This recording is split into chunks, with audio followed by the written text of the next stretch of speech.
প্রদত্ত চিত্র হতে আমাদের মূলত ও এ বি মান বের করতে হবে, অর্থাৎ ও এ বি পুরোটার ক্ষেত্রফল নির্ণয় করতে বলা হয়েছে। এখন এখানে মূলত দেওয়া আছে ভূমি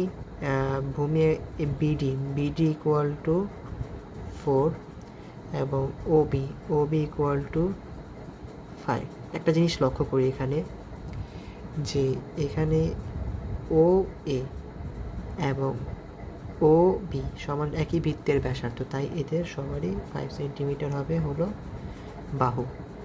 এখন এখানে মূলত সবারই সেম, কারণ আমাদের ভূমি ইন্টু উচ্চতা দিয়ে বের করতে হবে। ক্ষেত্রফল যদি বের করতে বললো তাহলে আমার এখান থেকে ক্ষেত্রফলটা বের করবো, যেহেতু অতিভুজটা হবে 5, তাহলে আমরা এখান থেকে উচ্চতাটা বের করে এখানে যদি হাফ ইন্টু ভূমি ইন্টু উচ্চতা দিলেই উত্তর হয়ে যাবে।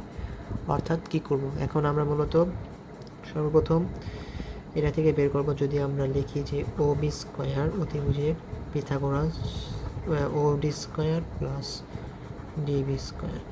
এখন আমরা যদি বাকি সরাই ফেলি এবং ওডি এখানে রাখি, তাহলে এখানে 5 স্কোয়ার মাইনাস 4 স্কোয়ার বা ওডি ইকুয়াল টু, যদি এটাই করি তাহলে 25 মাইনাস 16, তাহলে এখানে 9 হবে, অর্থাৎ 3, তাহলে এটা হবে 3, তাহলে হাফ ইন্টু ভূমি ইন্টু উচ্চতা, তাহলে 5 ইন্টু 3, তাহলে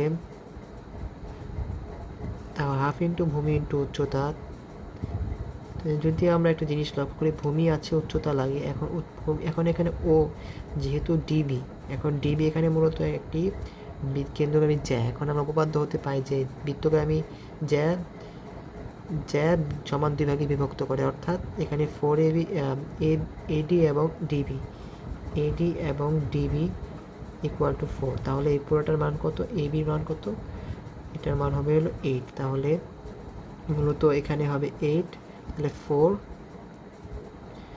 4 হলো, তাহলে 3 4 12 সেমি স্কোয়ার, তাহলে আমাদের সঠিক উত্তর হলো এইটা। আশা করি বুঝতে পেরেছি।